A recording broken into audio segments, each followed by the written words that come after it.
ओम श्री गणेशाय नमः।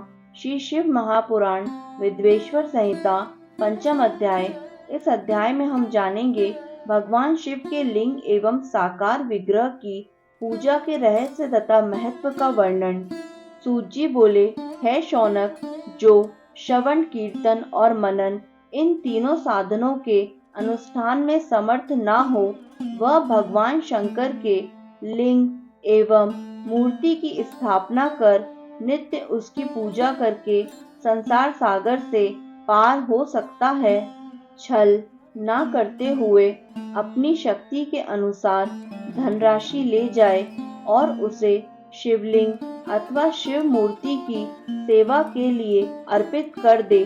साथ ही निरंतर उस लिंग एवं मूर्ति की पूजा भी करे। उसके लिए भक्ति भाव से मंडप, गोपुर, तीर्थ, मठ एवं क्षेत्र की स्थापना करे तथा उत्सव करे और वस्त्र, गंध, पुष्प, धूप, दीप तथा मालपुआ आदि व्यंजनों से युक्त भांति भांति के भक्ष्य भोज्य अन्य नैवेद्य के रूप में समर्पित करे। छत्र, ध्वजा, व्यंजन, चामर तथा अन्य अंगों सहित राजोपचार की भांति सब वस्तुएं भगवान शिव के लिंग एवं मूर्ति पर चढ़ाएं, प्रदक्षिणा, नमस्कार तथा यथाशक्ति जप करें। आवाहन से लेकर विसर्जन तक सारा कार्य प्रतिदिन भक्ति भाव से संपन्न करें। इस प्रकार शिवलिंग अथवा शिव मूर्ति में भगवान शंकर की पूजा करने वाला पुरुष श्रवण आदि साधनों का अनुष्ठान न करे तो भी भगवान शिव की प्रसन्नता से सिद्धि प्राप्त कर लेता है। पहले के बहुत से महात्मा पुरुष लिंग तथा शिव मूर्ति की पूजा करने मात्र से भवबंधन से मुक्त हो चुके हैं। ऋषिगण बोले, मूर्ति में ही सर्वत्र देवताओं की पूजा होती है, परंतु भगवान शिव की पूजा सब जगह मूर्ति में और लिंग में भी क्यों की जाती है? सूत जी बोले, हे मुनीश्वरों, आप लोगों का यह प्रश्न तो बड़ा ही पवित्र और अत्यंत अद्भुत है। इस विषय में महादेव जी ही वक्ता हो सकते हैं। कोई पुरुष कभी और कहीं भी इसका यथार्थ प्रतिपादन नहीं कर सकता। इस विषय में भगवान शिव ने जो कुछ कहा है और उसे मैंने गुरु जी के मुख से जिस प्रकार सुना है, उसी तरह क्रमशः वर्णन करूंगा। एकमात्र भगवान शिव ही ब्रह्म रूप होने के कारण निष्कल, निराकार कहे गए हैं। रूपवान होने के कारण उन्हें सकल भी कहा गया है, इसलिए वे सकल और निष्कल दोनों हैं। शिव के निष्कल निराकार होने के कारण ही उनकी पूजा का आधारभूत लिंग भी निराकार ही प्राप्त हुआ है, अर्थात शिवलिंग शिव के निराकार स्वरूप का प्रतीक है। इसी तरह शिव के सकल या साकार होने के कारण उनकी पूजा का आधारभूत विग्रह साकार प्राप्त होता है, अर्थात शिव का साकार विग्रह उनके साकार स्वरूप का प्रतीक होता है। सकल और अकल समस्त अंग आकार सहित साकार और अंग आकार से सर्वथा रहित निराकार रूप होने से ही वे ब्रह्म शब्द से कहे जाने वाले परमात्मा हैं। यही कारण है कि सब लोग निराकार लिंग और साकार मूर्ति दोनों में ही सदा भगवान शिव की पूजा करते हैं। शिव से भिन्न जो देवता है वे साक्षात ब्रह्म नहीं हैं, इसलिए कहीं भी उनके लिए निराकार लिंग नहीं उपलब्ध होता। अतः सुरेश्वर, इंद्र, ब्रह्मा आदि देवगण भी निष्कल लिंग में पूजित नहीं होते हैं। सभी देवगण ब्रह्म न होने से अपितु सगुण जीव होने के कारण केवल मूर्ति में ही पूजे जाते हैं। शंकर के अतिरिक्त अन्य देवताओं का जीव तत्व और सदाशिव का ब्रह्म तत्व वेदों के सारभूत उपनिषदों से सिद्ध होता है।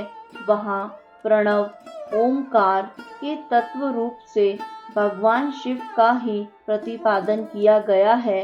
इसी प्रकार पूर्व में मंदराचल पर्वत पर ज्ञानवान ब्रह्मपुत्र सनत कुमार मुनि ने नंदिकेश्वर से प्रश्न किया था। सनत कुमार बोले, हे भगवान, शिव के अतिरिक्त उनके वश में रहने वाले जो अन्य देवता हैं, उन सबकी पूजा के लिए सर्वत्र प्रायः वेर मूर्ति मात्र ही अधिक संख्या में देखा और सुना जाता है। केवल भगवान शिव की ही पूजा में लिंग और वेर दोनों का उपयोग देखने में आता है।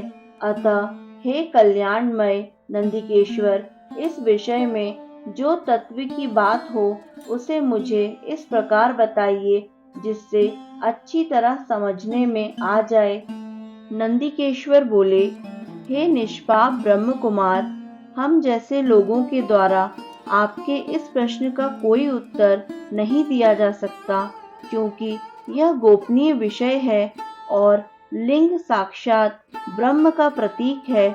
इस विषय में भगवान शिव ने जो कुछ बताया है उसे मैं आप शिव भक्त के समक्ष कहता हूँ। भगवान शिव ब्रह्म स्वरूप और निष्कल निराकार हैं, इसलिए उन्हीं की पूजा में निष्कल लिंग का उपयोग होता है। संपूर्ण वेदों का यही मत है, वे ही सकल हैं। इस प्रकार वे निराकार तथा साकार दोनों हैं। भगवान शंकर निष्कल निराकार होते हुए भी कलाओं से युक्त हैं, इसलिए उनकी साकार रूप में प्रतिमा पूजा भी लोक सम्मत है। शंकर के अतिरिक्त अन्य देवताओं में जीव तत्व तथा सगुण तत्व होने के कारण वेद के मत में उनकी मूर्ति मात्र में ही पूजा मान्य है।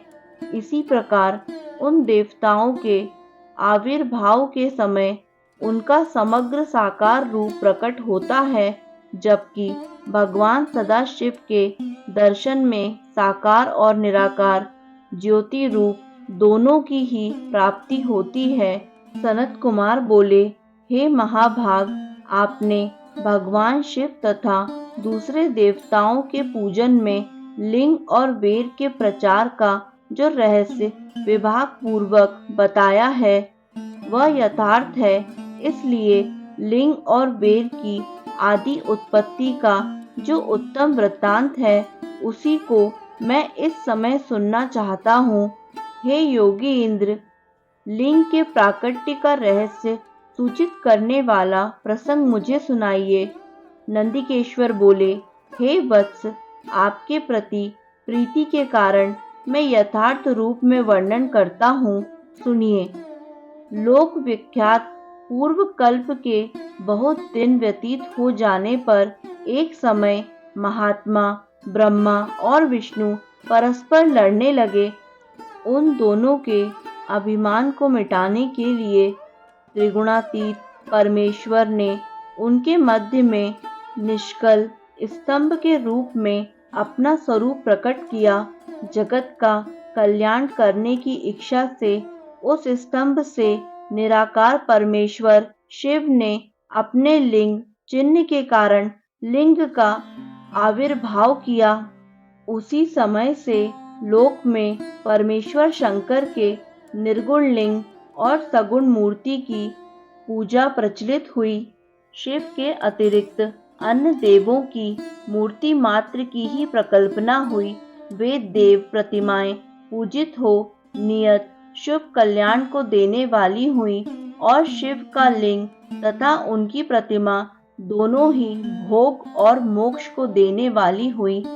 इस प्रकार श्री शिव महापुराण के अंतर्गत प्रथम विद्वेश्वर संहिता में शिवलिंग की महिमा का वर्णन नामक 5वां अध्याय पूर्ण हुआ।